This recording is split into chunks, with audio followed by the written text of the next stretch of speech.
menghadapi pencobaan anytime, kapanpun ada rema yang keluar dan siap untuk kita kalahkan musuh dan kita terus berjalan dalam kemenangan. Jangan simpan pedang saudara, jangan simpan terang saudara, tapi jalanlah, hiduplah dengan terang dan pedang yang ada di tangan saudara. Dan itu adalah the living word.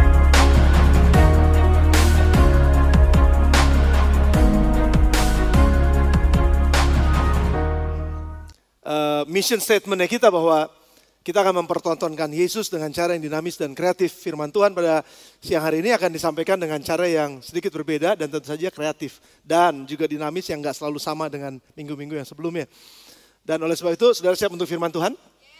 Mari tundukkan kepala sebentar. Tuhan, kami mohon biar Engkau yang sudah ada di tengah-tengah kami akan berfirman, berbicara kepada kami dengan cara yang berbeda dengan cara hari-hari yang lain atau minggu-minggu yang sudah lewat. Tapi kami pada hari ini terbuka untuk Tuhan melalui setiap pembicaraan, pembacaan firman, melalui setiap renungan, dan sekaligus melalui setiap peristiwa-peristiwa yang disaksikan melalui cerita-cerita yang akan kami dengarkan bersama. Biar itu semua akan menolong kami untuk semakin mengerti tentang Tuhan, mengerti menjadi orang tua, mengerti menjadi anak, mengerti menjadi suami atau istri mungkin di dalam nama Tuhan Yesus. Biar sungguh apa yang kami dengar memberkati kami, waktu kami diberkati, diinspirasi, kami bisa memberkati dan menginspirasi kehidupan orang lain. Dalam nama Tuhan Yesus, semua energi negatif, kami tolak semua dari ruangan ini dalam nama Yesus yang positif ada di tengah-tengah kami. Dan kami mohon biar Engkau sendiri berfirman dan berkata-kata dalam nama-Mu yang berkuasa kami berdoa dan kami mengucap syukur. Semua yang siap sama-sama katakan, amin. Amsal pasal yang ke-4, ayat yang pertama sampai dengan ayatnya yang ke-4. Atau ayat yang ke-3. Ayat yang ke-5. Ada teman-teman di depan, saya perkenalkan sebentar ini buat saudara. Tapi saya mau nyampaikan ini dulu buat saudara. Amsal 4 ayat pertama sampai dengan ayat yang ke-5. Dengarkanlah hai anak-anak, didikan seorang ayah. Dan perhatikanlah supaya engkau beroleh pengertian.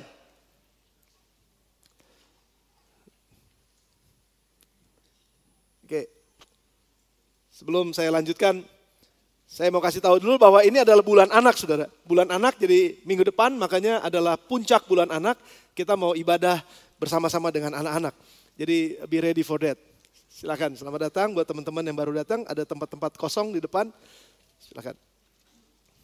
Baik. Siap untuk firman?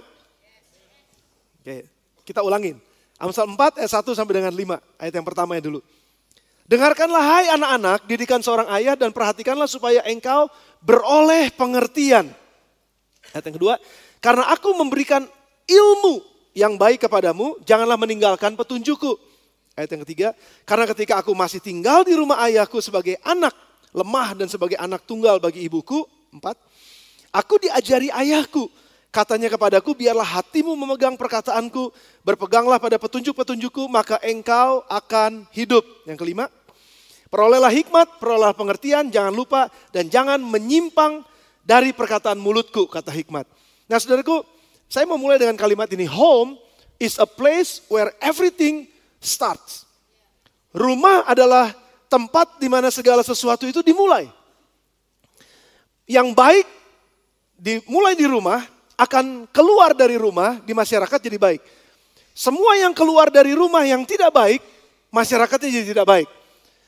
Saya tadi saksikan di umum yang kedua, ada banyak anak-anak di sekolah mengalami banyak hal, pergumulan dalam hidup mereka sebagai anak sekolah, sebagai pelajar, di mana mereka udah mulai, apa namanya kalau gorek-gorekin tangan sini?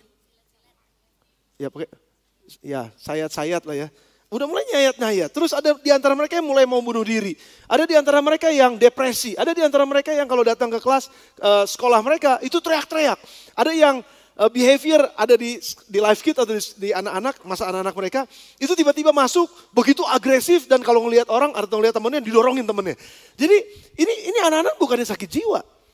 Tapi yang terjadi adalah anak-anak ini mengalami yang disebut dengan disorder behavior gitu. Yang kelakuannya memang salah karena apa? Karena pola asuh di rumah yang salah. Karena pendidikan yang di rumah yang salah. Bukan karena di sekolahnya, tapi karena semua dimulai dari rumah.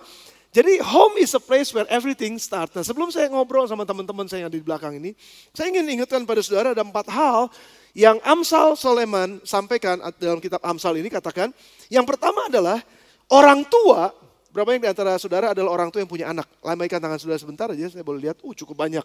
Oke, ini relevan buat kita. Orang tua adalah pendidik utama bagi anak-anak. Orang tua adalah pendidik anak. Papa, mama adalah pendidik anak nomor 1 di rumah. Karena semua mulai dari rumah. Jadi jangan pernah bilang bahwa, oh saya udah titipin ke sekolah. Saya udah bayar mahal sekolah biar guru-guru yang didik. No, orang tua harus mulai pendidikan di rumah. Itu buat anak-anak. Nah anak-anak juga mesti sadar bahwa kalian itu ada orang tua di rumah. Terlepas dari minggu lalu, siapa? Andi Iskandar yang khotbah minggu lalu.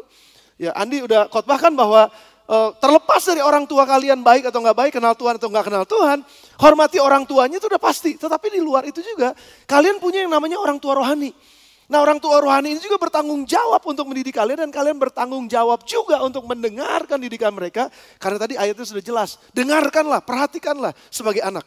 Nah itu yang pertama, itu mulai dari rumah. Yang kedua, orang tua atau orang tua rohani, ini juga berlaku kalau saudara bilang begini, pastor saya kan belum jadi orang tua, satu hari kalian akan jadi orang tua. Jadi kalian juga mesti belajar. Siapa yang belum married, yang belum menikah? Angkat tangan saudara, yang belum menikah. Tahan, saya mau berdoa buat saudara dan bernubuat buat saudara. Tahan, yang belum menikah, tahan. Oke. Pertanyaan saya begini, yang angkat tangan bakalan nikah gak?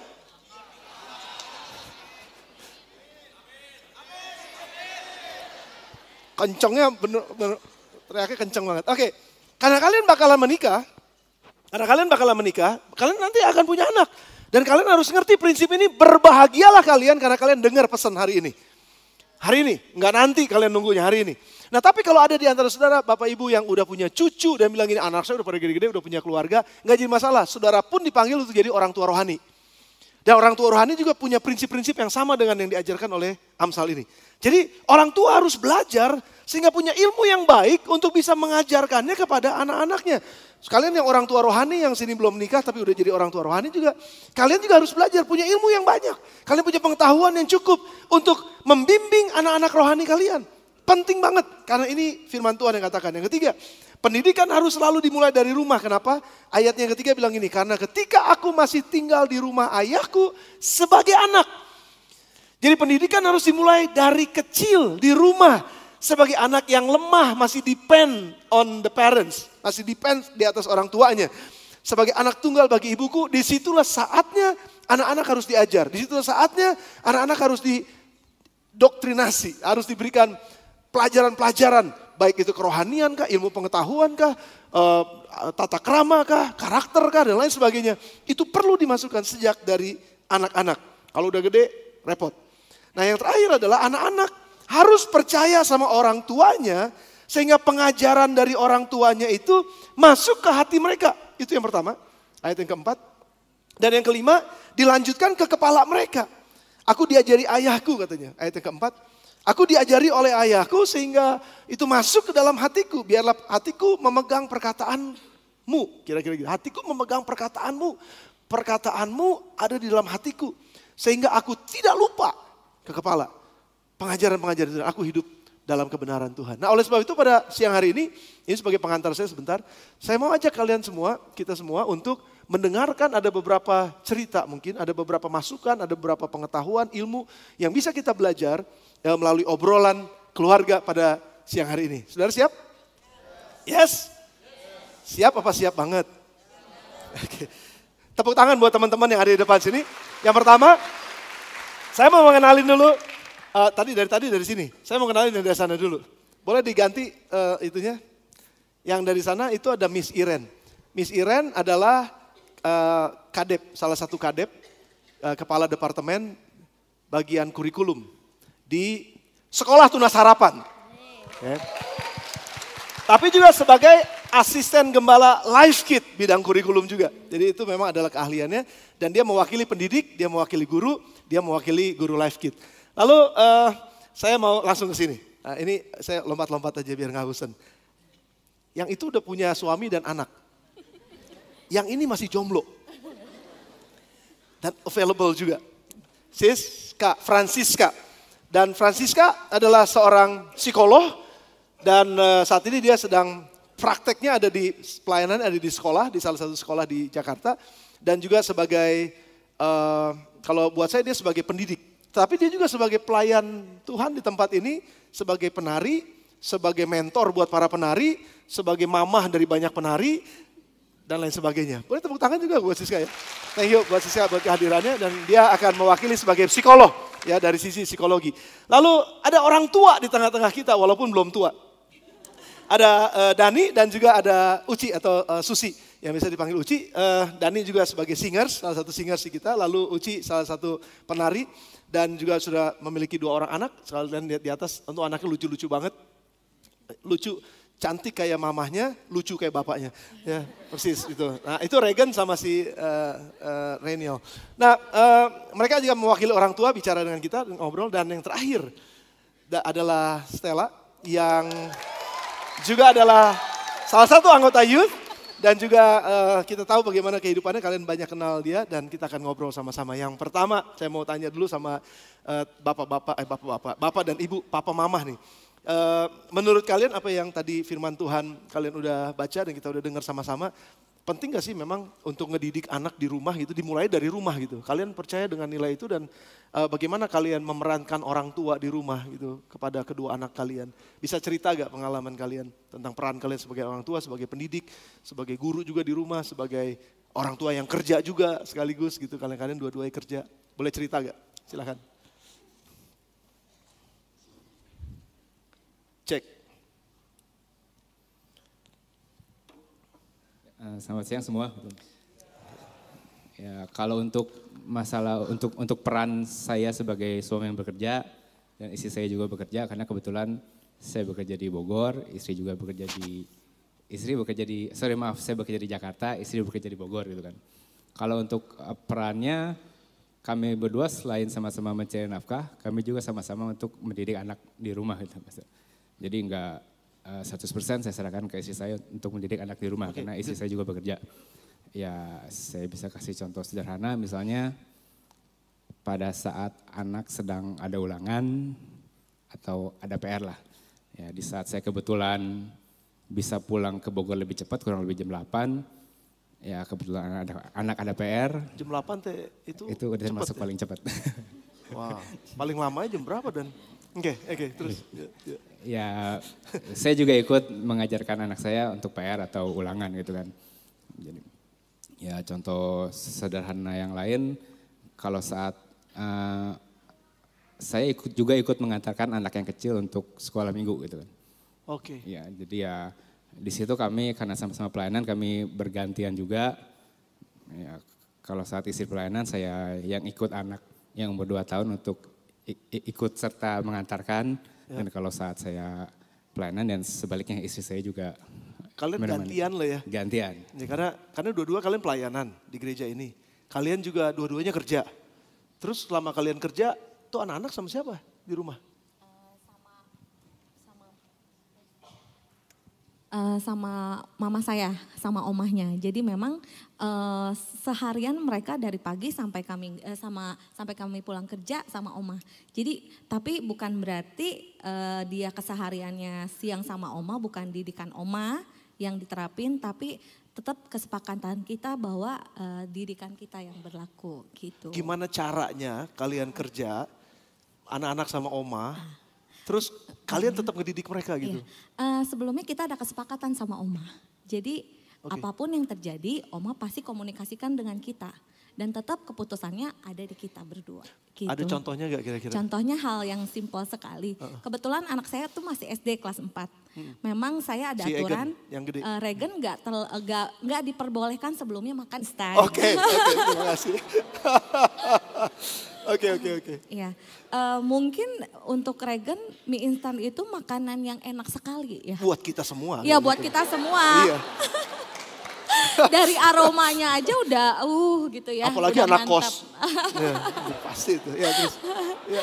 Mungkin dari hal sepele itu pasti Oma yang ngadepin di rumah. Misalkan Oma, Egan mau makan mie instan gitu. Oke. Boleh apa enggak? Dan Oma enggak boleh gini-gini. Tanya mami dulu. Jadi ada kalanya waktu siang saya ditelepon. Mi, Egan boleh enggak makan mie instan? Wow. Kalau kata saya boleh, dia makan. Kalau enggak makan gitu. Jadi tetap Oma kembaliin keputusan. Karena biasanya kan omah mah iya aja gitu. Iya. Iya kan? Apalagi opa. Iya. Iya, ada yang tersinggung kayak ini. Iya.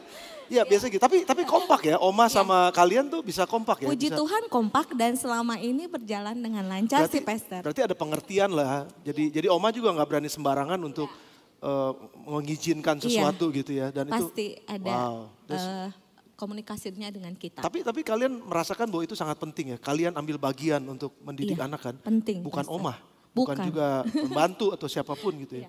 Gimana Dan? Dan mau nambahin sedikit?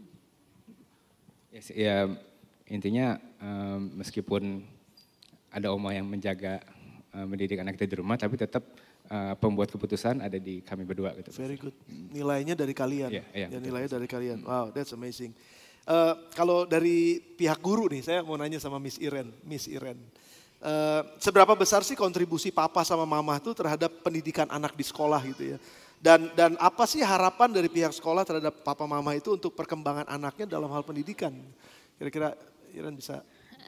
Ya kalau ditanya seberapa besar nggak bisa diukur ya, cuman bisa dikatakan sangat teramat besar gitu ya. Peran orang tua, dan saya pikir juga irreplaceable gitu, tidak bisa digantikan seutuhnya, walaupun memang dalam kondisi-kondisi tertentu memang kita ada keterbatasan sebagai parents, mungkin ada yang seperti ini bekerja dua-duanya atau bahkan salah satu meninggal gitu, salah satu tidak ada. Nah itu memang biasanya akan ada peran pengganti gitu, tapi biasanya sebisa mungkin kalau ada peristiwa-peristiwa penting di sekolah yang perlu decision, kami tetap prefer cari kalau bisa orang tuanya sebelum walinya memang udah bilang nggak ada lagi gitu, mau nggak mau ya dia, tapi sebisa mungkin orang tua, karena ada keputusan-keputusan tertentu yang memang harus dipegang, diberikan oleh orang tua kepada sekolah. Tapi kalau secara prakteknya sekolah sih memang harapannya memang keterlibatan orang tua ini, peran orang tua ini bisa ditunjukkan secara nyata. Maksudnya di hadapan anak-anak kita juga nggak bisa bilang saya peduli sebagai parents gitu, saya peduli sama kamu, pendidikan kamu, tapi apa yang dikerjakan, apa yang dilakukan itu tidak mengkomunikasikan hal itu. Contohnya misalkan kayak kegiatan parents meeting gitu di sekolah, bahkan di Life Kids 2 tahun belakangan ini juga ada parents meeting gitu. Walaupun mungkin orang tua apa sih saya udah sekolah di sini 3 tahun, 4 tahun udah tau lah ceritanya gitu-gitu aja gitu. Tapi waktu parents datang itu mengkomunikasikan kepada sekolah bahwa parents itu siap bekerja sama dengan sekolah, kooperatif, menunjukkan kooperatifnya dan menunjukkan kepada anak bahwa saya peduli dengan pendidikan kamu loh di sekolah gitu. Nah itu anak menangkap sinyal-sinyal itu walaupun mungkin tidak secara nyata dikomunikasikan pada orang tua. Jadi sebenarnya di sini juga udah banyak orang-orang yang anak-anak yang sudah mulai dewasa, beranjak dewasa. Nah itu biasanya kalau di sekolah itu kan biasanya kita mulai dari usia TK sampai SMA gitu ya. Setelah itu baru mereka keluar dari sarang tadi yang seperti itu, keluar dari rumah untuk bisa kuliah di luar kota dan lain sebagainya. Tapi selama masih di rumah itu sebenarnya tanggung jawab orang tua untuk terlibat dalam pendidikan anak itu is a must gitu. Harus, jadi nggak cuman wah orang tua semangatnya tuh di awal pas anak-anak lagi kecil-kecil gitu ya, rajin banget ke sekolah, komunikasi sama gurunya. Tapi begitu udah SMA diundang parents meeting udah mulai hilang-hilang tuh orangnya, pada nggak tahu kemana gitu ya. Tapi sebenarnya mereka tetap harus belajar meluangkan waktu. Nah kalau anak-anaknya sudah besar sih saya juga anjurkan sebagai anak-anak yang ada di sini juga cobalah komunikasikan hal ini dengan orang tua. Mungkin mereka nggak realize bahwa kita pengen itu. Kayak anak saya kemarin udah bilang, Mami Senin ini parents meeting, Mami datang kan ya. Itu kan menunjukkan bahwa anak expect kita untuk involve dengan pendidikan mereka. Jadi peranan anak juga penting. Betul. Karena seringkali orang tua dalam kesibukan mereka, mungkin mereka lupa atau mereka nggak aware gitu. Anak yang perlu bantu untuk ngingetin. Perlu inisiatif juga untuk menyampaikan hal ini gitu. Very good, very good. Itu, Pastor. Very good, very good. Nah ini kan ada anak nih, di sebelahnya Iren kan ada anak. Nak, harapan kamu apa sih kalau tadi dari ceritanya Iren, Ci Iren atau Tante Iren, Tante ya.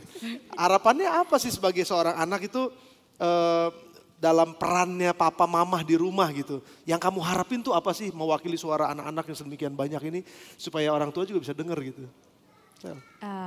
Mungkin kalau misalnya harapan dari yang cerita Ci Iren tadi, kita sebagai anak juga pengen untuk layaknya disayang dan dimengerti gitu. seperti anak-anak yang lainnya gitu. Mungkin ketika contohnya parents meeting atau misalnya dengan keterlibatan orang tua itu kita ngelihat gitu bahwa orang tua kita tuh ternyata mengerti kita dan dia care gitu sama kita. Tapi terlepas dari peran yang memang orang tua itu lakuin, aku ngalamin sendiri gitu. Kalau misalnya memang orang tua itu benar-benar menjadi role modelnya kita sebagai anak gitu. Kita ngelihat mereka sebagai mama dan papa yang mereka mama yang sebagai perawat gitu. Terus papa juga yang jadi teladan buat aku secara pribadi juga gitu. Itu yang menurut aku sangat kena gitu. Dan kamu ngerasain itu bahwa orang tua kamu di rumah memang udah menjalankan peran mereka sebagai orang tua. Sudah menjalankan perannya sebagai orang tua. Walaupun nggak sempurna gitu. Yes, walaupun nggak sempurna. Dan kamu cukup puas ya dengan itu ya. Iya. Ya, dan apa yang menjadi dampak yang paling kelihatan buat kamu dengan peran mereka itu terhadap kamu sebagai anak gitu? Dan dampaknya menurut aku mungkin secara karakternya gitu, yang dibentuk buat jadi disiplin, buat jadi lebih orang yang lebih baik lagi gitu. Itu yang menurut aku paling kena di karakter aku dan cara hidup aku tuh sebagai gimana, harus gimana. Itu kebantu banget. Iya, kebantu dengan banget. Kehadiran mereka di tengah-tengah pertumbuhan kamu gitu sebagai anak ya. Oh, that's amazing.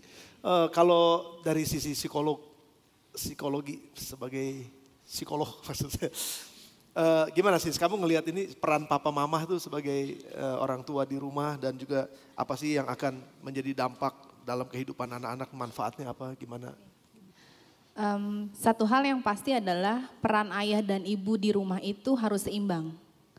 Jadi nggak ada, maksudnya kurang ideal kalau orang tua anak itu akan merasa bahwa oh kalau di rumah yang berkuasa itu mama. Atau yang berkuasa itu papa gitu. Berarti otomatis mereka tahu bahwa figur otoritas di rumah itu ada ketimpangan, berbeda pastor. Nah jadi saya akan bahas dari dampaknya dulu. Sebenarnya dampaknya apa untuk anak kalau misalnya peran ayah ibu itu hadir dalam hidup mereka. Yang pertama mereka mampu bersosialisasi dengan baik.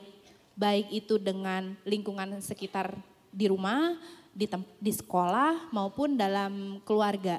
Jadi anak bisa bersosialisasi dengan anak seumurannya, dengan yang lebih tua, dengan yang lebih muda karena mereka mencontoh bagaimana orang tuanya bersosialisasi. Berikutnya adalah proses belajar jadi lebih menyenangkan. Anak itu jadi motivasi belajarnya jadi lebih tinggi karena mereka secara tidak langsung merasa kami didukung oleh orang tua kami. Wow. Jadi kami harus berprestasi. Kalau proses belajarnya baik, maka prestasinya akan baik juga. Jadi sangat berpengaruh terhadap prestasi si anak. Semangat mereka Semangat belajar. belajarnya juga termasuk. Karena kan kalau misalnya orang tuanya cuek gitu kan anak juga kayak ya udahlah papa juga nggak peduli sama nilai saya biasa-biasa aja juga nggak apa-apa gitu. Tapi kalau orang tua terus menerus mendukung anak, ayo kak, ayo Ci kamu bisa gitu. Otomatis dia akan memberikan yang terbaik juga. Makanya peran orang tua itu akan berdampak ke pencapaian prestasi mereka. Very good. Yang ketiga adalah bagaimana anak melihat diri mereka sendiri. Ini mungkin bisa dikatakan self image. Sebenarnya gambaran orang tua itu kan terpotret di anak gitu. Kalau orang tuanya sopan, kemungkinan besar anaknya sopan. Kecuali ada pengaruh dari lingkungan. Gitu. Kalau orang tuanya itu ramah, suka menolong, otomatis anaknya juga seperti. Jadi anak juga melihat bahwa oh saya ini pribadi yang baik, saya pribadi yang suka menolong karena mereka mencontoh apa yang orang tuanya lakukan. Berikutnya, namanya dampak itu akan ada dampak positif dan negatif.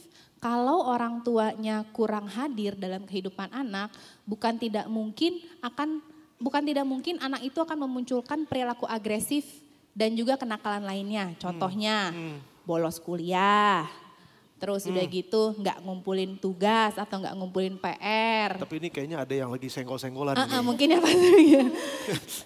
Karena mereka merasa bahwa ya toh nggak ada konsekuensinya buat saya, dari orang tua untuk saya. Jadi ya nggak apa-apa kalau saya lakuin, kalau nanti saya misalnya kalau nanti saya nggak lulus semester ini juga orang tua saya masih bayarin kok untuk ngulang semester berikutnya, misalnya pastor. Gitu. Jadi kan itu terlihat bahwa sebenarnya dukungan orang tua dalam, karena ini banyakkan anak kuliahan ya pastor ya, saya kaitkan dengan kuliah, berarti mereka juga harusnya merasa didukung dalam perkuliahan mereka. Oke. Berikutnya juga adalah kecemasan dan depresi. Saya melihat saat ini fenomena yang terjadi tidak hanya di Indonesia tapi juga di seluruh dunia bahwa tingkat kecemasan dan depresi dari anak remaja kurang lebih usia SMP sampai anak perkuliahan itu sedang naik. Depresi. Kecemasan dan depresi. Cemas dan depresi.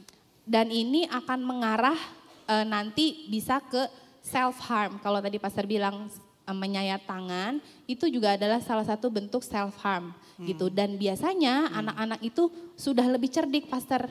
Mereka nggak sayat-sayat di tangan, tapi ada yang di paha dan juga ada yang di perut. Wow. Karena mereka akan mencari area yang tertutupi oleh pakaian. Jadi ketika guru ngajar, guru nggak akan lihat. Atau kalaupun di tangan mereka akan pakai blazer atau jaket untuk menutupinya gitu. Dan ini sangat sangat mengkhawatirkan sekali kalau memang ada adik-adik di tempat ini yang memang sudah merasa mempunyai kecemasan atau depresi, segera minta bantuan atau at least kalian harus terbuka, ngobrol dulu sama orang tua kalian. Karena orang pertama yang bisa membantu kalian adalah orang tua kalian. Tapi memang harus dimulai dengan kesadaran bahwa saya membutuhkan pertolongan itu. Karena saya juga nggak mau begini terus. Karena saya punya masa depan yang bagus gitu kan. Dan kalau sampai orang tuanya misalnya memang nggak hadir di dalam peran mereka sebagai orang tua buat anak-anak ini kan kita juga sulit kalau memang itu ada hubungan sama orang tua. Ada cara lain nggak kira-kira menurut Siska dari sisi psikologis dan dari firman Tuhan juga pasti ada. Gimana kira-kira? Oke. Cara lainnya adalah biasanya anak-anak muda akan menceritakan ke teman. Itu adalah cara yang paling efektif menurut saya karena at least setidaknya mereka berbagi beban mereka ke teman mereka. Dan biasanya memang teman yang akan mencari bantuan buat anak ini. Gitu. Belum tentu anak ini yang akan langsung ke cici rohani, kakak rohani, atau misalnya ke konselor, ketua life. Tapi teman akan memberitahu mereka. Ketika sudah ada informasi dari teman, maka kami pihak profesional baik itu di gereja maupun di sekolah, kita yang akan mulai membantu. Dengan caranya gimana pun supaya akhirnya mereka bisa terbuka dengan kita. Iya, jadi artinya hanya karena orang tua secara teori nih dan juga secara firman Tuhan tadi kan orang tua sebenarnya yang punya peran. Jadi kalau mereka nggak berperan, karena kita nggak bisa harapkan orang tua yang juga mungkin belum mengenal Tuhan dan mereka juga nggak punya pengetahuan itu. Tapi paling tidak ada jalan keluarnya bahwa mereka ada teman-teman. Dan dari teman itu, sebenarnya itu teman-teman life group yang firman Tuhan juga bilang dengan sangat jelas, pergaulan buruk merusak kebiasaan baik. Jadi kita harus pilih teman yang benar. Jadi itu juga penting. Yang kedua, life group adalah tempat di mana berbahagialah orang yang tidak berjalan menurut nasihat orang fasik, tidak duduk dalam kumpulan pencemooh, tidak berdiri dalam jalan orang berdosa, tapi ada di dalam komunitas firman yang benar. Dan itu akan menolong mereka. Saya pikir itu jawaban yang sangat fantastik. Kamu pinter loh sis. Makasih ya Pastor. Oke, terus apa lagi sis? Berikutnya adalah yang terakhir adalah problem kesehatan. Otomatis kalau orang tua tidak hadir, anak akan mencari-cari perhatian ke orang lain. Kalau mereka terjerumus ke lingkungan yang kurang baik, ya bukan tidak mungkin kalau mereka nanti akan ikutan ngerokok, ngedrugs, minum alkohol dan yang lainnya. Gitu. Jadi ini dari segi dampak. Kalau dari segi peran, ibu itu memang main caregiver, perawat utama atau pengasuh utama. Dan ibu juga adalah the first and best teacher, guru pertama dan guru terbaik gitu kan. Tapi di sisi lain ada peran ayah juga yang harus dilakukan. Dari segi teori, peran ayah itu dibagi dua. Yang pertama adalah langsung. Langsung itu lebih ke jadi memang kelihatan bentuk fisik ayah sama anaknya itu bersama-sama. Dari segi kegiatan bersama, main hobi, ngelakukan hobi bareng, terus begitu pergi ke mall bareng, apa segala macam. Kehangatan dan responsif lebih ke bagaimana ayah memberikan rasa nyaman dan aman untuk anaknya. gitu. Jadi kalau ada apa-apa, anak akan bisa cari orang tuanya karena mereka sudah merasa nyaman. Responsif lebih ke kalau anaknya punya masalah, otomatis orang tuanya akan membantuin. Dan yang ini yang memang mungkin paling sering dilakukan juga oleh ayah adalah kontrol. Kontrol ini adalah memberikan batasan atau peraturan dari ayah untuk anak di rumah. Gitu biasanya nggak boleh pulang lewat jam segini, jam malam misalnya gitu kan. Kalau pergi harus kasih tahu bla bla bla bla. Itu biasanya peran ayah. Tapi saya tahu menginjak masa remaja, peran yang secara langsung ini akan menurun dan akan berganti jadi tidak langsung. Karena anaknya udah kuliah di luar kota dan segala macam gitu. Tapi ayah masih bisa memberikan perhatian. Perhatian itu bisa mulai dari memenuhi kebutuhan anak. Misalnya termasuk bayar kuliah, kasih uang jajan, itu kan sebenarnya tanggung jawab ayah atau bentuk perhatian ayah untuk anaknya. Kalau tanggung jawab, penelitian memang menunjukkan ini lebih ke ayah itu memikirkan masa depan kita loh, gitu kan. Jadi ayah juga mikir, anak saya umur segini, saya harus kerja berapa tahun lagi untuk mengumpulkan uang, anak saya kuliah segala macam. Termasuk nanti kalau pastor punya anak perempuan, ada jodoh anak pastor seperti apa gitu. Itu juga tanggung jawab seorang ayah. Saya sedang berdoa buat itu. Oke, pastor. Gitu. Nah, apa manfaatnya kalau ayah berperan dalam kehidupan anak? Dibagi menjadi 3. Yang untuk anak, boleh slide-nya Koko. Yang untuk anak itu anak akan lebih ceria di sekolah. Lalu berikutnya anak juga akan lebih berprestasi, akan lebih sukses karir ke depannya dan tidak mudah stres atau frustrasi karena mereka sudah belajar untuk mengelola emosi mereka dengan cara kalau ada masalah tolong cerita ke papa mama gitu. Dan juga kemampuan prososial. Kemampuan prososial ini lebih ke anak lebih mau untuk menolong, berbagi dengan teman dan sebagainya. Tapi manfaat untuk ayah juga banyak. Pertama, sehat jasmani dan rohani. Ayah merasa puas sebagai laki-laki, sebagai suami dan juga sebagai ayah. Lalu penelitian menunjukkan ayah yang berperan dalam kehidupan anak, resiko kecelakaan, kematian dini dan terlibat dalam masalah hukum dan drugs itu sangat rendah. Karena otomatis ayah memiliki beban, memiliki tanggung jawab bahwa saya punya keluarga yang harus saya bantu, saya urus gitu. Jadi mereka tidak terlibat. Dan terakhir adalah mampu menangani stres kerja. Tidak hanya untuk ayah, ternyata juga ada manfaat untuk pernikahan. Manfaat untuk keluarganya. Mulai dari teamship, terbentuknya partnership dan ini memang yang diharapkan secara ideal antara suami dan istri, pernikahan lebih harmonis dan stabil, kedua orang tua lebih sabar dan fleksibel, serta ini mungkin saya mewakili wanita-wanita pastor, kesehatan mental istri lebih baik. Karena dengan ayah membantu ibu, maka istri atau ibu memiliki waktu me time. Istri memiliki waktu untuk pedicure, manicure, kerimbat, belanja, makan enak gitu kan.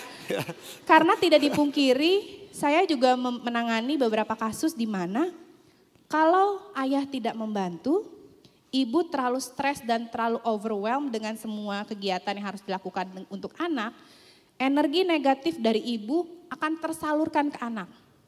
Maka anak akan berperilaku negatif juga di sekolahnya, Pastor. Seperti itu. Jadi sebenarnya kuncinya untuk para ayah atau calon ayah, ini kan banyak ya laki-laki di depan saya nih.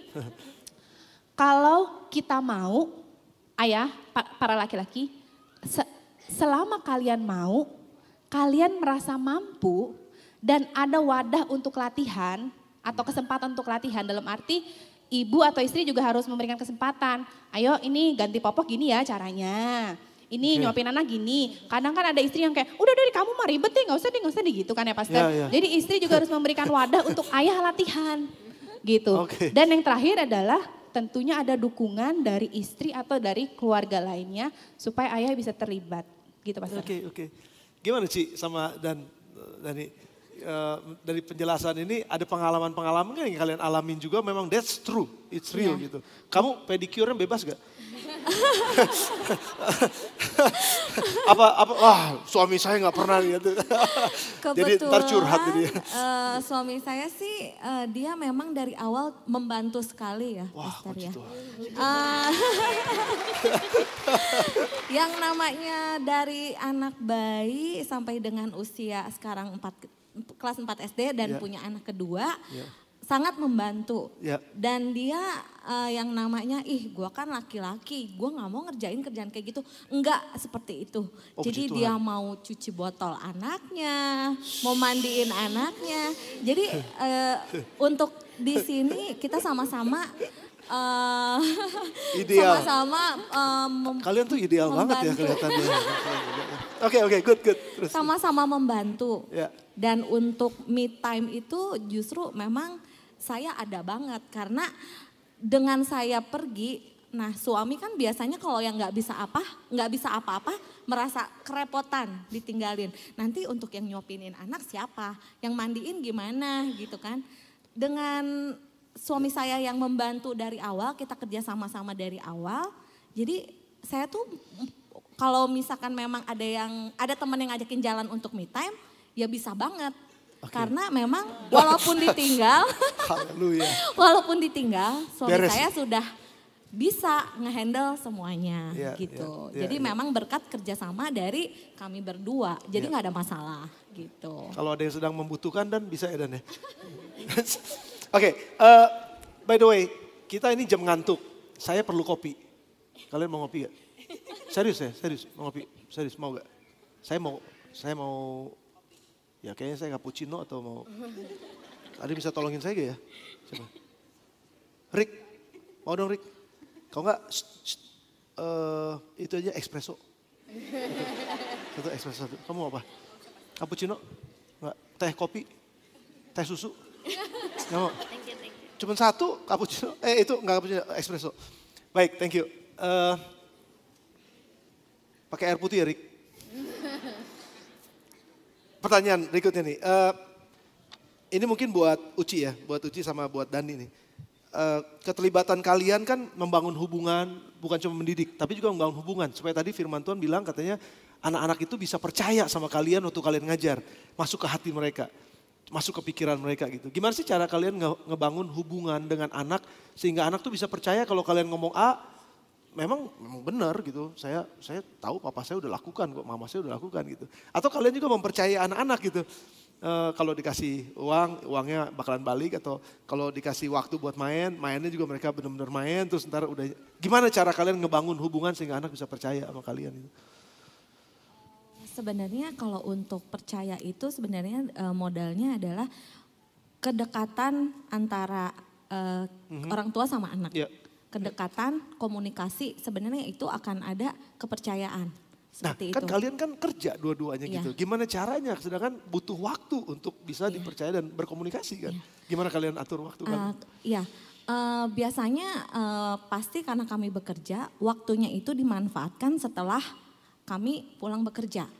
Nah pada saat misalnya komunikasi itu kan saya bisa tanyain, Regan gimana tadi di sekolah? Ada apa? Gimana di sekolah? Teman-teman gimana? Gitu. Nanti otomatis dari pertanyaan itu dia akan bercerita gitu. Adanya komunikasi dengan saya, dia cerita, oh gini Mi di sekolah tadi ada kejadian teman aku nangis gitu karena guru bahasa Inggris aku resign katanya gitu. Berhenti, diganti guru yang baru. Aneh ya Mi, kok laki-laki nangis. Nah, walaupun ibaratnya cuma celotehan seperti itu, ada komunikasi gitu setiap harinya dengan saya gitu.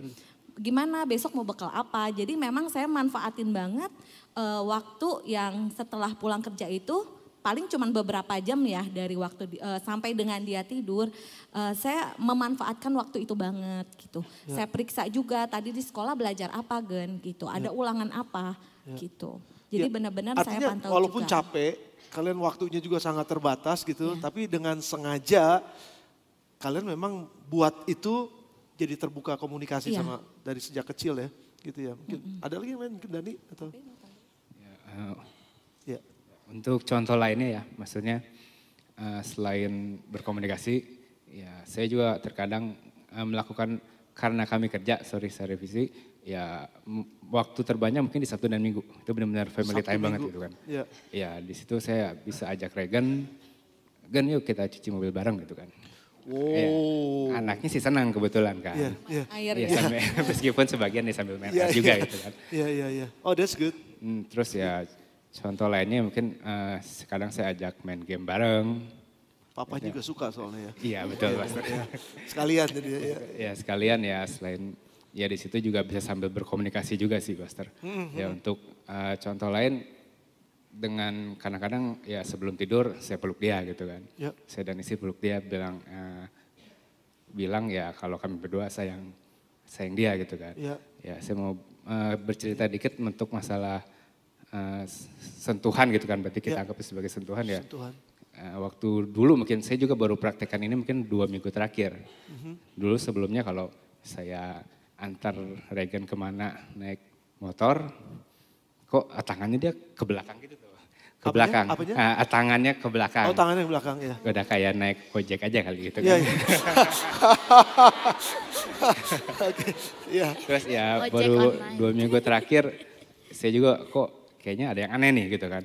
Ya 2 minggu terakhir ya saya berdoa ke Tuhan ya cobalah saya mulai tiap malam saya peluk.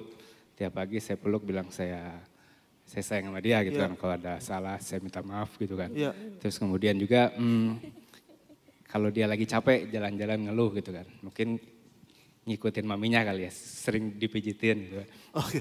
Iya. Dipijitin ya. Oh, siap maksudnya Dani pijitin maminya. Iya. Oh, dia lihat. Iya dia Terus lihat. dia mau gitu. Dia mau. Oke, terus, oke. Phil, Egan lagi capek nih, tolong pijitin dong. Ya udah, saya pijitin gitu Iya, kan. iya.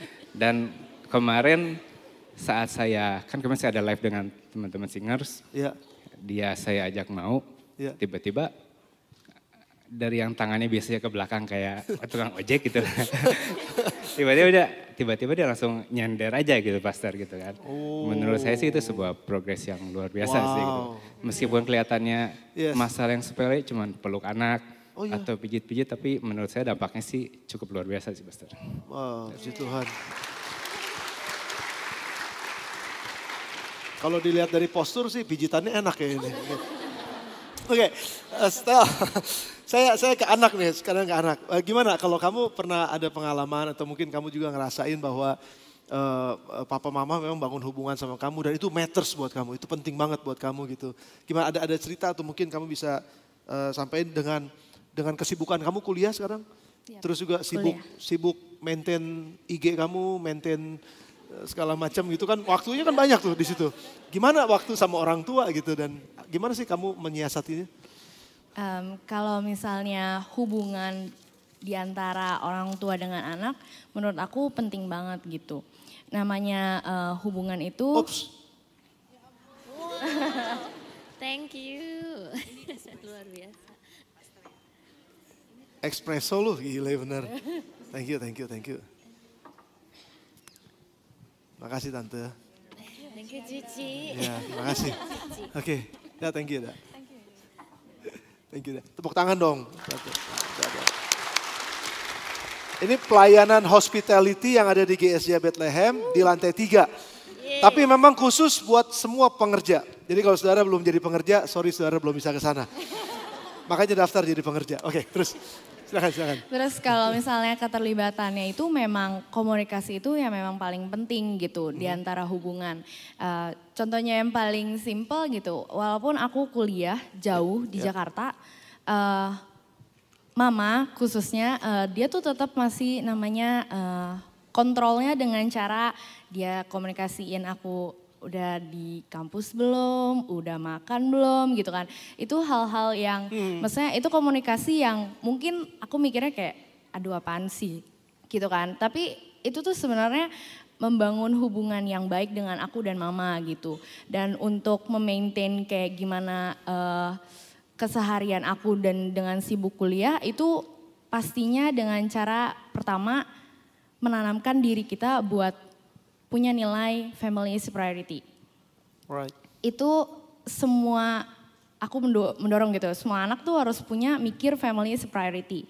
Karena mau gimana pun orang tua itu memang yang paling terutama gitu dibandingkan yang lain-lain gitu. Very good. Terus contoh yang paling ngena di aku mungkin beberapa ada yang ngekos dan pulang pergi gitu. Nah kalau aku itu kan Senin sampai Jumat aku di Jakarta, aku kuliah. Tapi Sabtu Minggu aku pasti selalu luangin aku pulang. Walaupun sebenarnya capek gitu kan. Walaupun sebenarnya kalau misalnya di rush hour itu kereta tuh kayak ikan teri semuanya gitu. Itu tapi yang ngebuat aku kayak aku tuh harus pulang gitu. Aku harus punya waktu yang berharga dengan keluarga aku gitu. Aku pulang. Oke, tapi gini loh, saya tadi menarik perhatian kamu waktu kamu bilang katanya mama selalu ngecek udah sampai mana. Kabarin dong, udah sampai kos belum? Hari ini makan apa? Sebenarnya itu kalau buat kamu tuh anak-anak kepo gak sih orang tua? Kok kayaknya ini ngapain sih nanya-nanya melulu gitu. Gimana sih cara pandang kamu sebagai anak? Mungkin awalnya kalau misalnya kita mikirnya kepo kali ya gitu. Mama bawel gitu ya. Tapi sebenarnya bawelnya mama itu karena dia tuh perhatian sama kita. Kamu karena bener banget. Kamu bener karena banget. Karena dia tuh juga pengen tahu gitu. Kita tuh sekarang lagi ngapain, kita tuh lagi ngerjain apa, kita tuh udah makan atau belum. Itu suatu hal yang sebenarnya tuh orang tua tuh care, bukannya kepo gitu dengan urusan kalian gitu. Oke, wah kamu udah sampai kepada pemahaman itu ya. Nah sekarang kalau saya ke Iren sekarang. Ren, kira-kira dari pandangan pendidik ya atau guru di sekolah atau di Life Kid, bagaimana sih hubungan orang tua sama anak itu di dalam proses pengaruhnya terhadap proses belajar mengajar mereka itu di sekolah atau di Life Kid ya? Itu kan ada prosesnya. Kira-kira gimana Ren? Ya memang apa yang dibangun di rumah itu, trust itu kan lebih banyak dibangun di luar, trust antara anak dengan orang tua khususnya itu banyak dibangun di luar sekolah atau di kelas Life Kids gitu ya. Tapi apa yang dibangun di luar itu memang terproyeksikan di dalam kelas gitu. Jadi memang kelihatan dari beberapa kasus yang kita hadapi baik di sekolah ataupun di Life Kids, memang ada beberapa kasus yang menunjukkan sejauh mana sih anak trust kepada orang tua dan sejauh mana orang tua trust kepada anaknya gitu. Contohnya kalau misalkan di sekolah itu kalau anaknya dapet jelek gitu, terus kan harus jawabannya tuh ditandatangan sama orang tua gitu ya. Nah itu nggak semua anak yang dapat jelek itu berani memberikan itu sama orang tua. Bahkan kalau kasus-kasus ekstrim tertentu tuh ada yang tanda tangannya diganti. Kalau yang nyengir-nyengir pernah tahu tuh ceritanya ya, nilainya diganti gitu ya demi keamanan di rumah gitu maksudnya. Tapi di situ sebenarnya teruji bagaimana anak ini bisa trust sama orang tua bahwa orang tuanya nggak langsung bertanduk gitu kalau dikasih lihat nilainya jelek gitu. Karena kan memang sebagai orang tua ya selayaknya kita tanya dulu gimana perasaannya kamu dapat segitu, masalahmu apa, atau bahkan mengevaluasi emang saya sudah mendampingi anak saya seperti apa sampai dia bisa dapat nilainya seperti itu gitu. Dan itu kan yang dibutuhkan anak.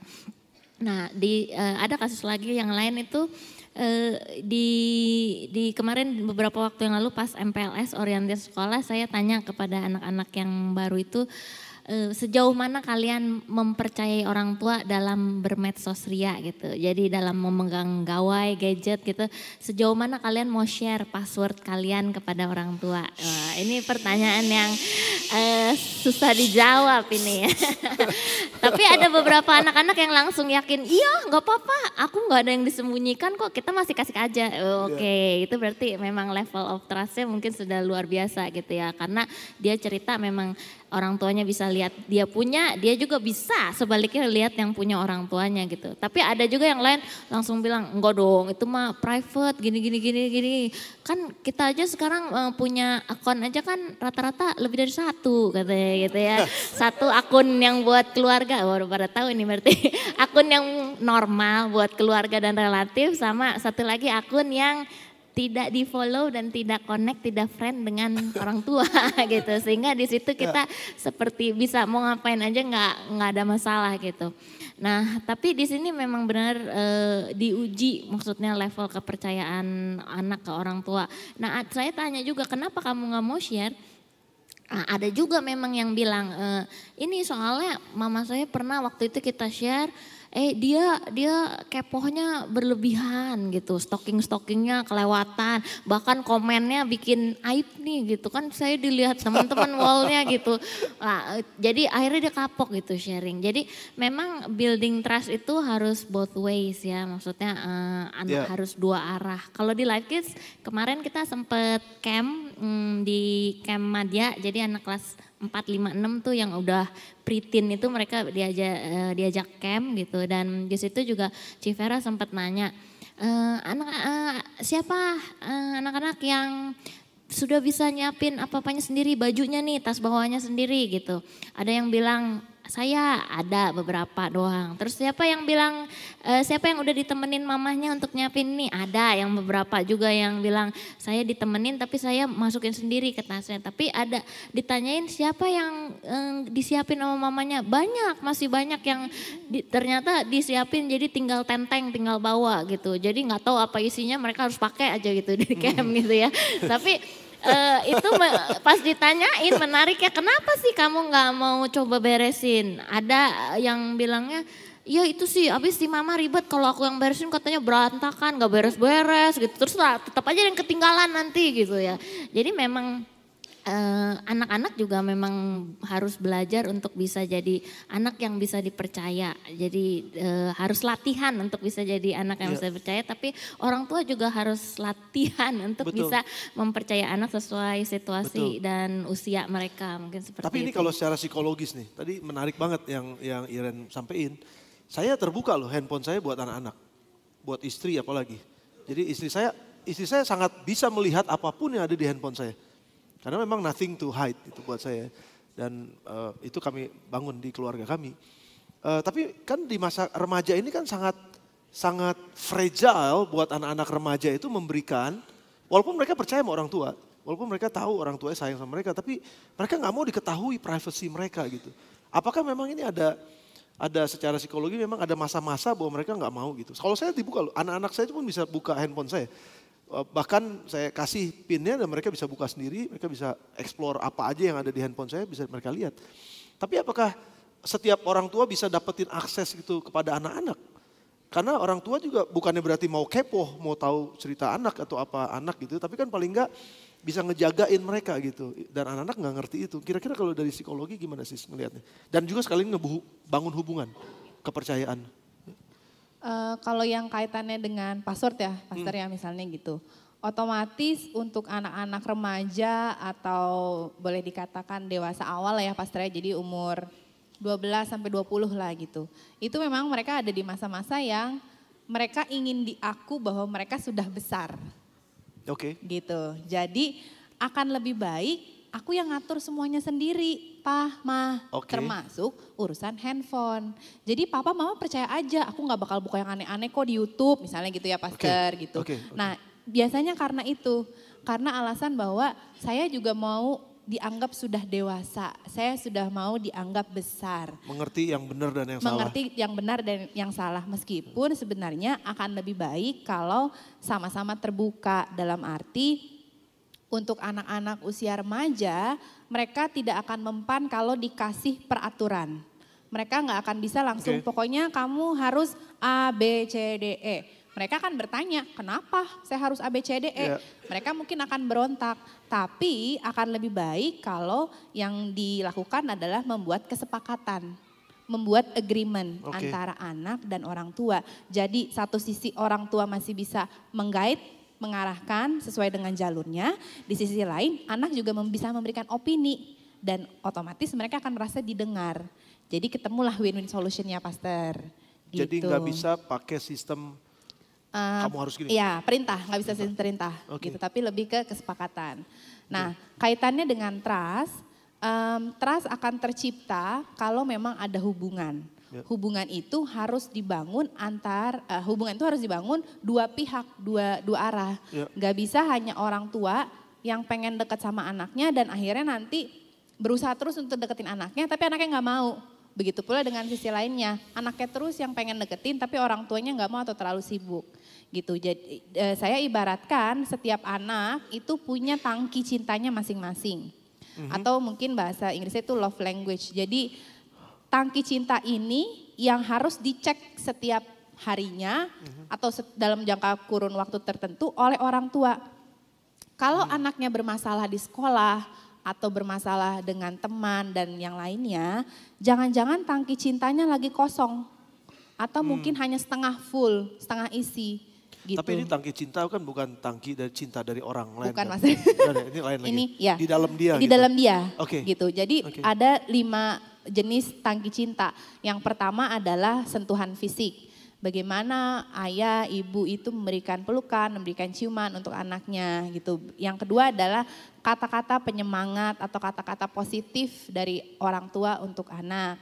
Yang ketiga itu adalah waktu yang berkualitas. Tadi yang seperti Stella sebutkan bahwa tetap harus ada prioritas waktu dengan keluarga. Meskipun Senin sampai Jumat kerja atau kuliah, Sabtu Minggu masih bisa spend dengan orang tua. Dan orang tua yang mempunyai anak kecil, lebih kecil mungkin juga harus memperhatikan frekuensi waktunya atau kuantitas waktunya dan juga jenis kegiatannya.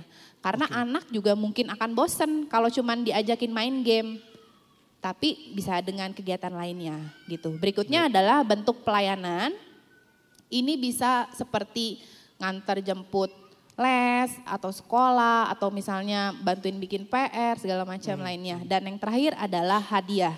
Nah untuk hadiah memang rada-rada tricky. Mungkin satu sisi orang tua akan merasa kalau dikasih hadiah terus keenakan anaknya gitu kan. Nanti nggak ada belajar usahanya gitu kan. Tapi untuk memberikan hadiah pun orang tuh harus tahu kebutuhan anaknya. Jangan sampai papanya udah mikir, kamu kan udah dibeliin handphone mahal nih sama papa. Terus mau apa lagi? Anaknya mikir, lah saya kan gak minta handphone mahal. Emang dengan papa kasih handphone mahal, saya sudah menganggap papa itu sayang sama saya. Gitu. Padahal dia bukan butuhnya handphone mahal, tapi bentuk yang lain. Jadi memang pesan untuk anak-anak muda di sini juga adalah kenali tangki cinta kita itu bentuknya yang mana. Kalau kalian sudah cukup dewasa, remaja ke atas, kalian juga bisa mengkomunikasikan dengan orang tua kita. Ya. Pak, sebenarnya aku senangnya kalau papa gini-gini loh. Ma, aku senangnya kalau mama gini-gini. Gitu. Jadi kalau anaknya sudah lebih besar, itu bisa both ways, bisa kedua arah. Gitu. Jadi kalau bisa disimpulkan, kunci hubungan orang tua dan anak itu ada siklusnya.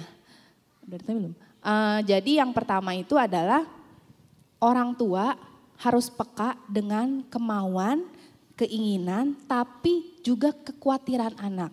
Gitu. Kadang orang tua cuma mikir, anak saya mah banyak maunya nih miss gitu kan, maunya ini. Tapi mereka lupa bahwa anak juga manusia yang harus kita cari tahu kekhawatirannya apa, ketakutannya apa, masalah yang sedang dihadapi apa. Yang kedua adalah mendengarkan. Meskipun cerita yang disampaikan anak dirasa tidak penting oleh orang tuanya, tapi sebagai orang tua kita juga harus bisa mendengarkan dulu sebelum langsung merepet, sebelum langsung ngocehin atau nasihatin anaknya. Itu karena sebenarnya memang penelitian menunjukkan anak-anak remaja itu simple kok, cuman pengen didengerin. Makanya kalau mereka nggak bisa cerita ke orang tua, mereka lebih seneng ke konselor. Kadang ada orang tua yang sampai titip pesan, Miss, mendingan Miss aja yang kasih tahu anak saya. Soalnya kalau saya ngasih tahu udah gak mempan. Ya karena ketika dikasih tahu oleh orang tuanya, keduluan orang tuanya banyak berkata-kata dibanding dengerin anaknya. Sedangkan kalau sama saya dengerin dulu, oke gimana gitu. Jadi setelah didengerin baru dikomunikasikan. Pertanyaan yang memang harus disampaikan adalah tentang perasaan. Jadi ditanyain dulu, how do you feel today? Ini yang biasa luput ditanyakan oleh orang tua. Kita mengabaikan perasaan anak atau kita tidak mengajarkan anak itu untuk mengenali emosinya. Emosi itu banyak sekali, ada yang positif, ada yang negatif. Kadang perilaku yang muncul, Pastor, teriak-teriak. Orang tua udah mikir, anak saya marah nih. Ternyata anaknya itu lagi frustrasi. Tapi karena dia belum tahu feelingnya itu frustrasi atau nggak bisa mengungkapkannya, orang tua langsung ngejudge, kamu nih kok tukang marah-marah sih gitu. Jadi kita tanya dulu ke anak, apa yang lagi dirasain hari ini, gimana perasaannya. Kalaupun setelah itu kita dengerin, kita mau memberikan saran atau menegur, harus menegur perilakunya. Bukan anaknya as a human sebagai manusia. Sebagai contoh anaknya misalnya lupa ngerjain PR, terus dapat panggilan dari guru. Jangan langsung jumping ke kamu nih pemalas ya gitu. Itu udah memberikan label sendiri buat anak. Akan lebih baik kalau kita mengingatkan perilakunya. Nih kamu lupa mengerjakan PR, next time jangan lupa lagi ya gitu. Itu akan berbeda sekali dampaknya untuk anaknya. Gitu. Jadi yang terakhir kalau sudah semua dilakukan adalah otomatis orang tua bisa berempati dengan anaknya. Oh, mama juga sedih kalau kayak gitu terjadi sama kamu ya. Sorry ya, mama bantuin gimana gitu. Jadi pesan sebagai anak pun kita juga harus terbuka dengan orang tua kita, harus ada komunikasi, dan kalaupun kita mau cerita, cek dulu orang tua kita lagi optimal nggak kondisinya. Dalam arti gini, papanya baru pulang kerja, capek, kita langsung, Pak aku mau cerita nih, otomatis akan diabaikan. Atau papanya langsung marah, tunggu dulu deh gitu. Jadi sebagai anak kita juga harus bisa screening, papa sama mama lagi santai nggak nih, aku ngobrol deh atau gimana. Gitu Pastor. Ya, very good, very good. Wah, banyak insight nih. Nah, waktu kita udah tinggal 10 menit. Tapi dari 10 menit ini saya mau pakai betul-betul yang quiz ya. Buat Iren sama buat Siska. Kan anak-anak nggak mau dibatasin. Dalam pengertian nih, jangan tadi usia-usia yang, jangan atur saya bisa ngatur diri saya sendiri. Karena memang saya mau dipercaya dan saya mau ngatur diri saya sendiri. Ya. Dari hal-hal yang disebut mungkin jenis pola asuh.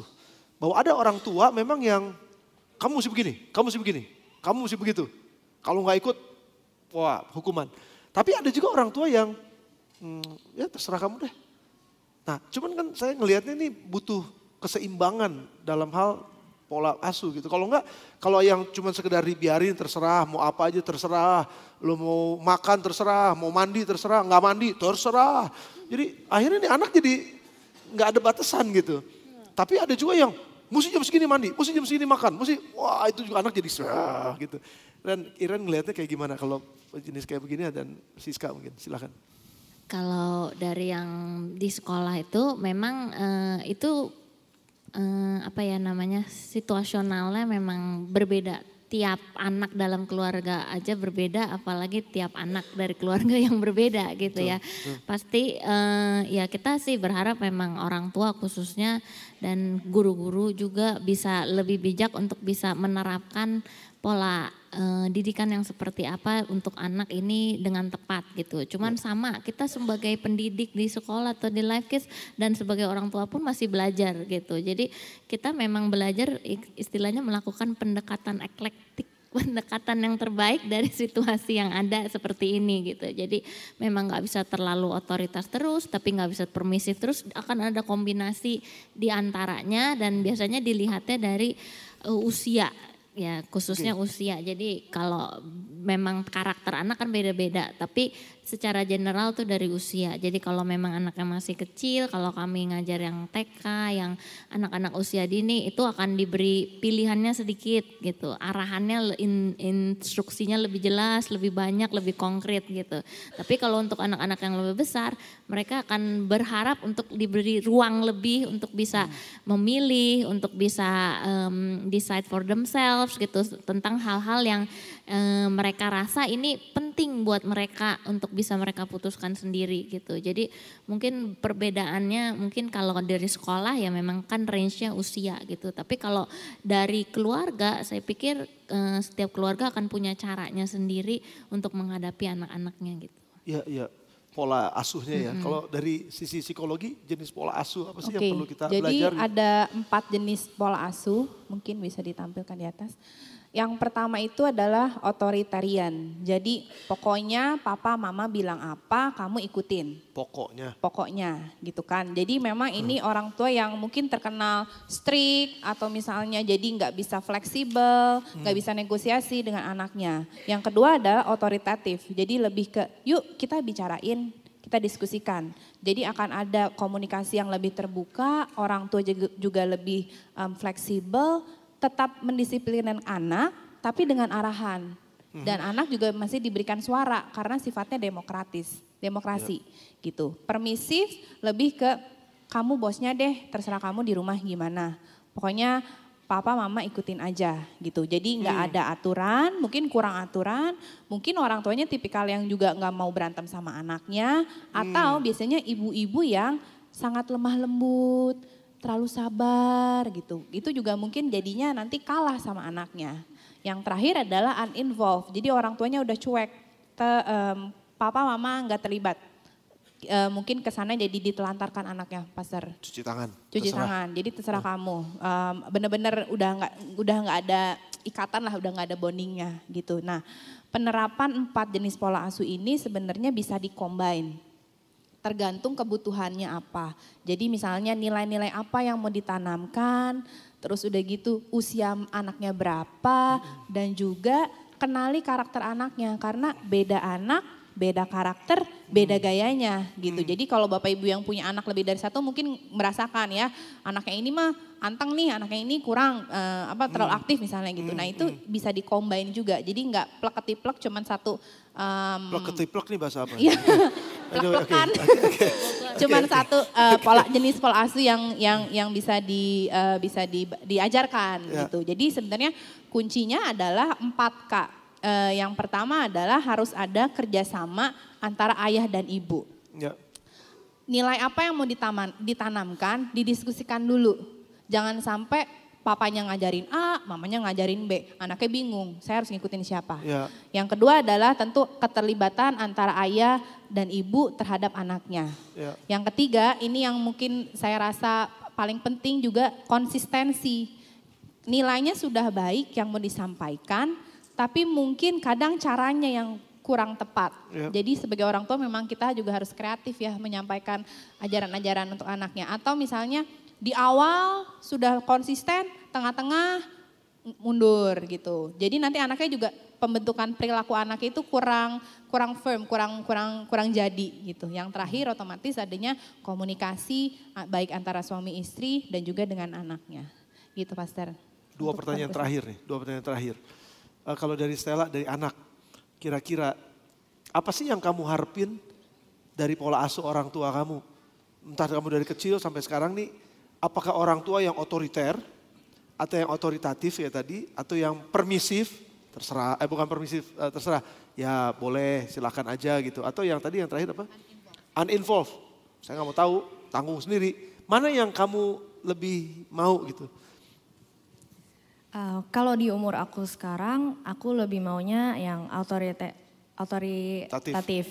Ya. Dimana memang di umur aku sekarang gitu, kita maunya buat diajak ngobrol. Kalau misalnya ada masalah bukannya dengan kayak rules langsung dijebretin gitu kayak yaudah kamu harus gini gitu ya, ngikutin aja apa kata mama gitu kan. Bukan gitu, tapi kalau misalnya di umur aku yang sekarang gitu, aku lebih mau untuk mereka tuh ngajak ngobrol. Gimana solusinya, menurut mama gini, menurut aku gini, kita ngambil jalan tengahnya seperti apa gitu. Oke, lebih ke arah situ ya. Iya. Nah sekarang buat Siska yang terakhir nih, kalau apa dampaknya dari orang tua yang otoritatif sama anak atau mungkin terlalu permisif sama anak, ada gak kira-kira dampak-dampak yang akan terjadi gitu dengan anak secara psikologis?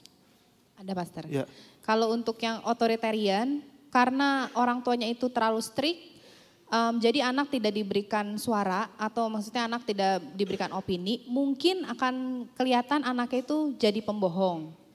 Okay. Karena kan di rumah saya nggak boleh ngapa-ngapain gitu. Jadi kalau saya mau keluar apa, saya bohong aja deh gitu. Atau mungkin juga anaknya itu jadi punya ibaratnya akar pahit Pastor, jadi dendam atau nanti jadi berperilaku agresif ke orang karena sebenarnya masalahnya di rumah terus kebawa ke teman-teman gitu atau ke sekolah gitu. Kalau yang otoritatif itu yang memang disarankan, jadi anaknya akan lebih terbuka, anaknya akan lebih happy, bisa membuat keputusan dengan baik gitu.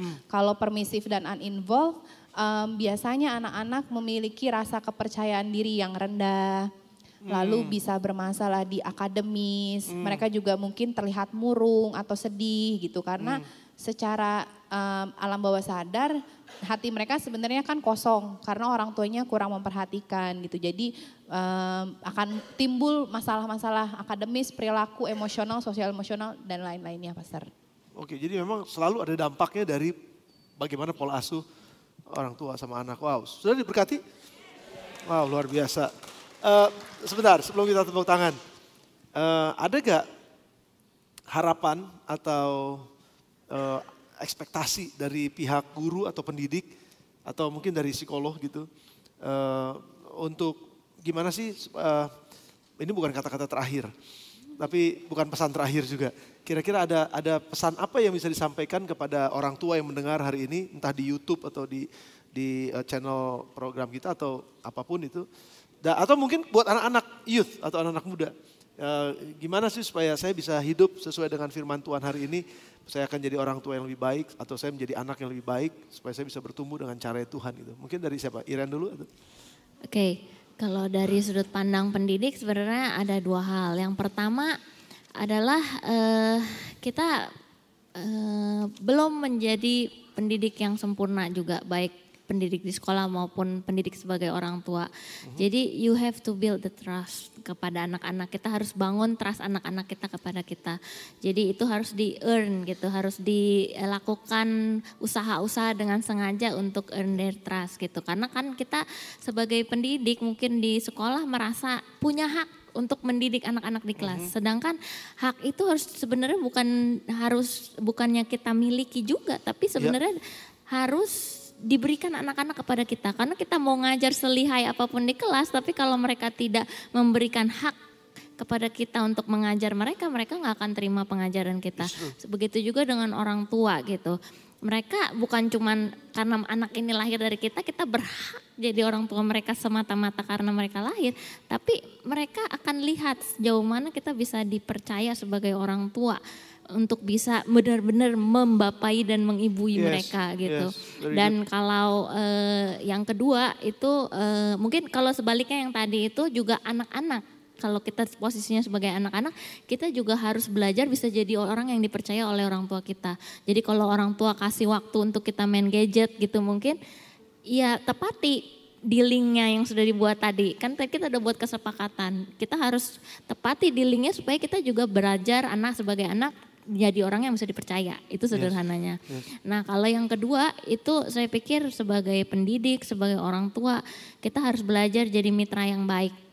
Yang punya kesepakatan, orang tua aja kadang bapak dan ibu itu belum tentu sepakat akan satu hal mengenai anaknya. Apalagi dengan sekolah atau dengan life kids. Nah itu perlu ada kesepakatan yang memang harus kita jalani sama-sama untuk kebaikan anak-anak kita. Dan kesepakatan itu harus dilakukan dengan konsisten. Itu kata kunci yang penting juga yang tadi Siska sudah sampaikan. Karena kalau kita sebentar berkata A, sebentar berkata B, atau sebentar kita contohnya aja kalau live kids minggu ini datang, minggu depan nggak apa-apa deh kita bolos dulu ya, ntar minggu depan datang lagi. Itu di kelas aja kelihatan bagaimana anak-anak juga jadi rewel begitu masuk lagi karena minggu lalunya udah berapa minggu, 2 minggu mungkin nggak masuk. Nah ada disiplin ibadah seperti itu kan memang perlu konsistensi juga sama-sama seperti itu. Jadi ya kira-kira itu Pastor. Very good. Dari Siska? Kalau dari saya juga mewakili anak gitu kan, bahwa orang tua juga harus terus mau belajar. Kita berada di generasi yang berbeda. Kalau akan lebih baik kalau orang tua juga up to date dengan isu-isu sosial yang ada, atau misalnya sesimpel kita ikutin games anak yang kita mainin atau topik pembicaraan apa sih yang interesting buat anaknya gitu. Dengan begitu akan ada obrolan antara ayah, ibu dan juga anak gitu. Tapi sebagai anak kita juga harus belajar mengenali orang tua kita. Orang tua kita juga semakin bertambah usianya gitu. Jangan sampai nanti kita disuruh misalnya coba nih handphone mama gimana, terus kita langsung marah-marah gitu kan. Ya orang memang mamanya belum bisa ya diajarin gitu, jangan langsung dicembetutin gitu kan. Jadi sebagai anak pun kita harus belajar untuk menghargai orang tua kita. Kita harus respect dengan orang tua kita gimana pun. Mereka adalah orang yang kita cari pertama kali ketika kita punya masalah gitu Pastor. Jadi saya tutup dengan quotes yang sudah disiapkan. With dedication and commitment, you can be the best parent you can be. You can maintain a positive relationship with your child. Jadi dengan dedikasi dan komitmen, kita bisa menjadi orang tua terbaik yang kita inginkan. kata terbaik itu adalah abstrak, terbaik menurut pastor mungkin beda dengan menurut Kodani gitu. Kita bisa mempertahankan hubungan positif kita dengan anak kalau memang akan ada dedikasi dan komitmen. Itu pastor. Very good, very good. Boleh beri tepuk tangan buat mereka. Thank you ya. Really appreciate that. Terima kasih. Saya mengundang teman-teman pemuji bisa masuk. Sudah saya mau tutup dengan ini. Buat orang tua khususnya, buat anak-anak juga yang belajar akan menjadi orang tua nantinya. Apa akibat dari pendidikan dimulai dari rumah? Amsal 4 ayat yang ke-6 sampai dengan ayat yang ke-13 sebenarnya menjawab. Dan kalian yang masih anak-anak pun, kalian belajar hormati orang tua, belajar bangun komunikasi dengan orang tua kalian. Kalau memang orang tuanya, kayaknya orang tua saya susah deh. Kayaknya orang tua saya belum kenal Tuhan nih, orang tua saya belum ke gereja atau apapun itu. Tapi bukan berarti kalian gak bisa lakukan itu. Kalian bisa tetap lakukan. Akibatnya adalah begini, janganlah meninggalkan hikmat itu buat anak-anak. Maka engkau akan dipelihara, dikasihi, dan dijaganya. Anak-anak, anak muda khususnya, orang tua, anak-anak akan, ayat yang ke-6, balikin lagi sedikit. Anak-anak akan dipelihara oleh hikmat, akan dikasihi oleh hikmat, dan akan dijaga oleh hikmat. Perjalanan kalian pasti akan berhasil. Ayat yang ke-8, ayat yang ke-8 yang kedua, junjunglah ia maka engkau akan ditinggikannya. Engkau akan dijadikan terhormat apabila engkau memeluknya. Siapa yang mau ditinggikan hidupnya? Siapa yang mau dipromosikan? Siapa yang mau dihormati? Junjunglah hikmat. Kalian tetap belajar, cari nasihat-nasihat dan lain sebagainya. Ayat yang ke-9, ini akibatnya.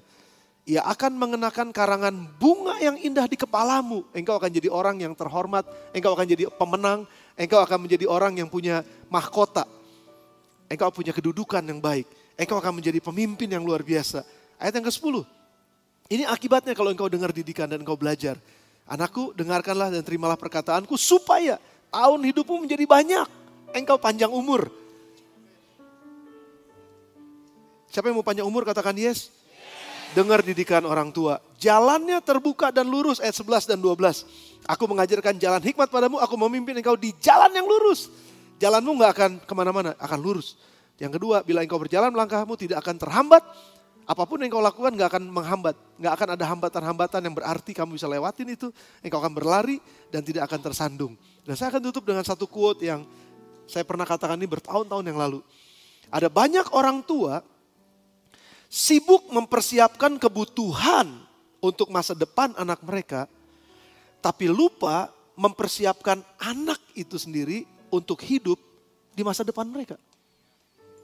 Orang tua kerja keras, nyiapin supaya bisa sekolah baik. Itu baik, itu bagus. Anak-anak disiapin, dikasih fasilitas ini, fasilitas itu supaya mereka bisa belajar dengan baik. Itu bagus. Tapi jangan lupa mempersiapkan karakter mereka, hidup mereka untuk hidup di masa depan mereka. Karena kalau cuma punya fasilitas di masa depan tapi nggak punya karakternya, mereka gagal di masa depan. Tapi kalau mereka punya karakternya hari ini, untuk hidup di masa depan, mereka akan dapetin apa aja yang mereka butuhkan. Tuhan menyertai mereka. Amin saudara. Mari tundukkan kepala sebentar, tutup mata saudara. Dan saya mengundang singers untuk maju depan. Nyanyikan satu lagu ini dan kita akan tutup di dalam doa. Nyanyikan lagu ini sebagai komitmen kita, sebagai doa kita kepada Tuhan dalam nama Tuhan Yesus. Mau mengenalmu, berjalan dekat.